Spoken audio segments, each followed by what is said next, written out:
In this activity, we will take the picture of the cake from front view, keeping cap far behind.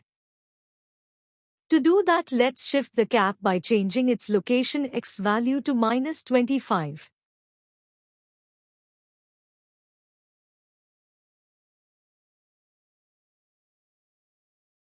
And Y value to 25.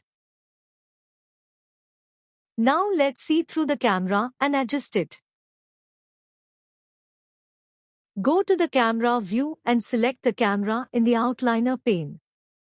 And go to Object Properties. Put the rotation X value to 90. Now put Z rotation to 60. Change the location X value of the camera to 20. Y -10 and location Z2.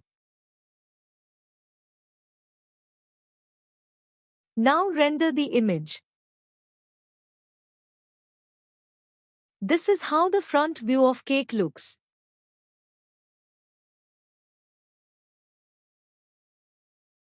Now save the image in .jpg format.